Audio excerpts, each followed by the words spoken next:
నా పేరు doctor CL Venkatrao.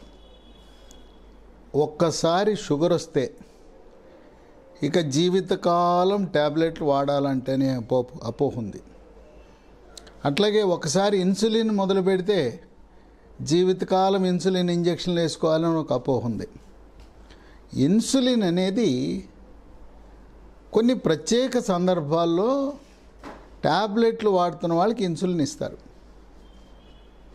ఉదాహరణకు ఏదైనా ఆపరేషన్ చేయాలి, ఆపరేషన్ చేయటానికి ముందు ట్యాబ్లెట్లు ఇన్సులిన్గా మార్చి ఆపరేషన్ అయిపోయిన తర్వాత మళ్ళీ ట్యాబ్లెట్స్ తీసుకొస్తారు.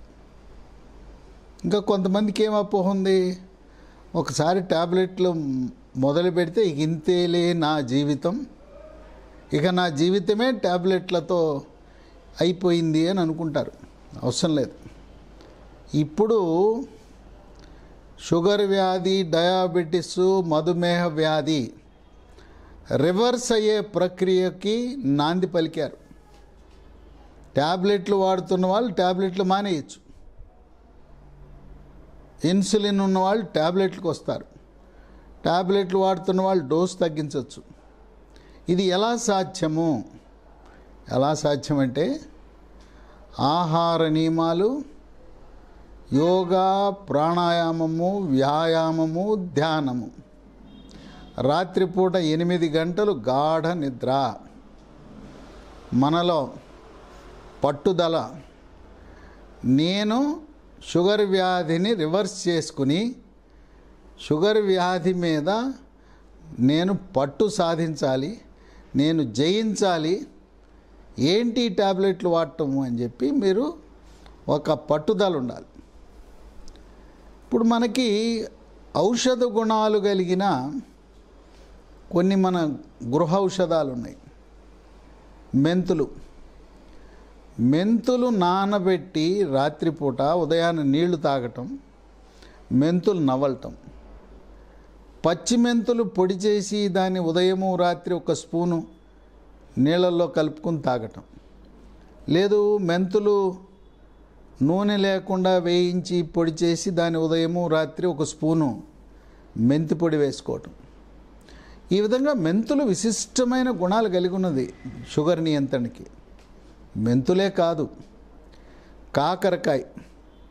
కాకరకాయ పిందెల రసం, లేత వేపాకు రసం,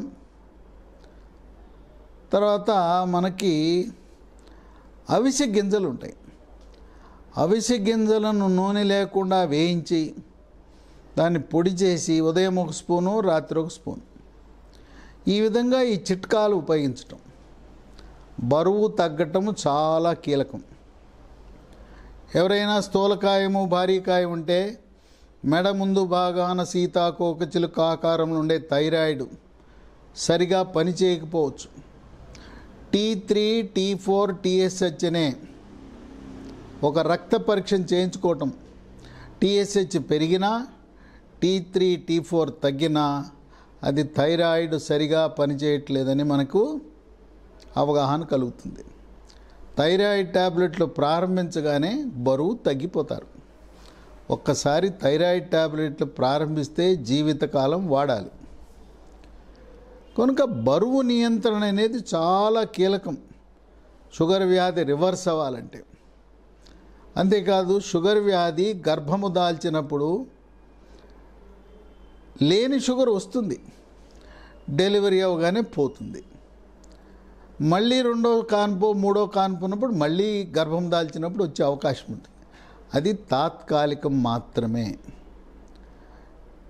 రాత్రిపూట గాఢ నిద్రపోవటం ద్వారా హార్మోన్ల అసమతుల్యతను పోగొట్టి ఆ విధంగా నిద్ర కూడా షుగర్ నియంత్రణకి దోహదపడుతుంది. ఆహార నియమాలు చాలా కీలకము. 6 రకాల పండ్లు తినకూడదు. మామిడి పండు, అరటి పండు, సపోటా పండు, సీతాఫలము, ఖర్జూరము, పనసపండు. ఈ 6 పండ్లు వదిలేసి మిగతా అన్నీ తినచ్చు.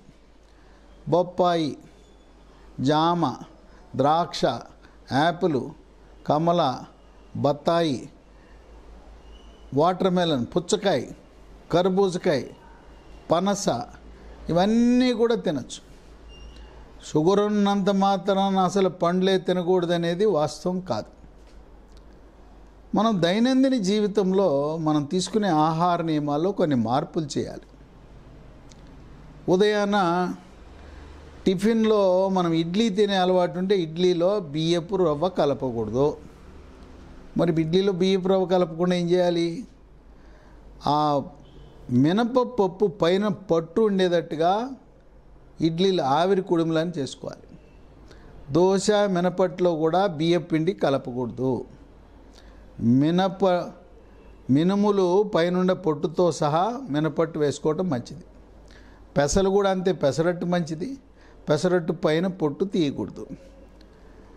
గోధుమ రవ్వ, లావుగా ఉండే గోధుమ రవ్వ, దొడ్డుగా ఉండే గోధుమ రవ్వ, బన్సీ రవ్వ అంటారు, దాంతో ఉప్మా చేసుకోవాలి. దాంట్లో వేరుశనగ పప్పులు, పల్లీలు, జీడిపప్పు, కొన్ని కూరగాయల ముక్కలు కలిపి వేసుకుని తినటం మంచిది. నూనె పీల్చుకునే టిఫిన్లు పూరి, గారి, వడ అవి అంత మంచిది కాదు. ఉదయాన్న కోడిగుడ్డు, ఉడకబెట్టిన కోడిగుడ్డు తినటం మంచిదే. షుగర్ ఉన్న వాళ్ళు తెల్ల సొనతో పాటు పచ్చ సొన కూడా తినటం మంచిదే. మల్టీగ్రెయిన్ బ్రెడ్ అని దొరుకుతుంది, బ్రౌన్ బ్రెడ్ అని దొరుకుతుంది, అది కూడా వాడచ్చు. కాఫీ, టీలో షుగర్ వేసుకోవద్దు. ఈ విధంగా ఉదయాన ఈ టిఫిన్లతో పాటు మొలకలు, పెసలు, శనగలు, బొబ్బర్లు, మొలకలు అవి తినటం ఆరోగ్యానికి మంచిది. 11 గంటల సమయంలో గ్లాస్ మజ్జిగ కానీ లేదు గ్లాస్ పాలు కానీ తాగొచ్చు. మళ్ళీ 1 గంట 2 గంటల మధ్యలో భోజనంలో అన్నము బ్రౌన్ రైస్ కానీ బ్లాక్ రైస్ కానీ ఉపయోగించాలి. తెల్లగా ఉండే అన్నం వల్ల షుగర్ పెరుగుతుంది. ఇది కూడా బ్రౌన్ రైసు, దంపుడు బియ్యం, ముడి బియ్యం కూడా తక్కువ తీసుకోవాలి. బియ్యాన్ని ఎక్కువ కడగకూడదు. ఈ బ్రౌన్ రైస్ బాగా ఉడకాలంటే 3 గంటలు నానబెట్టిన నీళ్ళనే ఎసరు కింద వాడి కుక్కర్లో వండాలి, గంజి వంచకూడదు. లేదా అన్నం బదులుగా 2 రొట్టెలు, మల్టీగ్రెయిన్ పిండే, దాంట్లో గోధుమలు, జొన్న, రాగి, సజ్జ అన్నీ ఉంటాయి, దాంతో 2 రొట్టెలు తినచ్చు.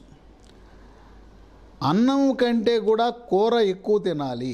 ఆకుకూరలు, కాయగూరలు ఎక్కువ తినాలి. పెరుగు తినచ్చు. ఉదయము, మధ్యాహ్నము, రాత్రి కూడా సాలడ్ తినటం మంచిది.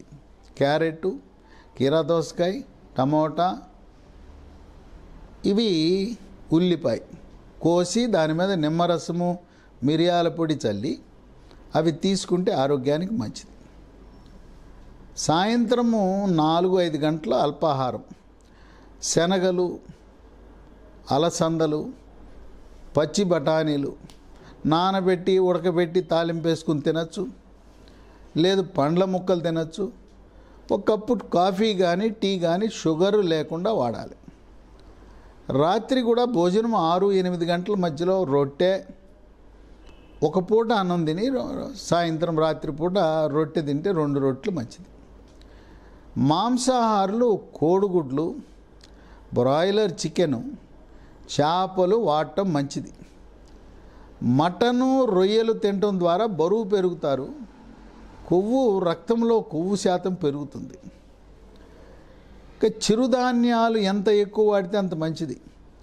డ్రై ఫ్రూట్స్ 6-8 గంటలు నానబెట్టి ఒక్కొక్క రకానికి 4-6 డ్రై ఫ్రూట్స్, బాదం పప్పు, పిస్తా పప్పు, అంజీర్, ఆప్రికాట్, ఈ డ్రై ఫ్రూట్స్ అన్నీ కూడా వివిధ పోషక విలువలను కలిగి సూక్ష్మ పోషకాలను కలిగి ఉంటాయి.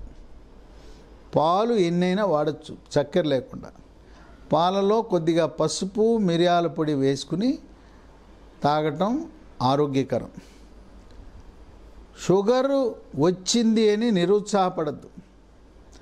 ఇప్పుడు నేను చెప్పిన మార్గాల ద్వారా ఆహార నియమాలు, బరువు తగ్గటము, యోగా, ప్రాణాయామము, ధ్యానము, ఈ ప్రక్రియల ద్వారా వాడుతున్న ట్యాబ్లెట్లు మానేయచ్చు.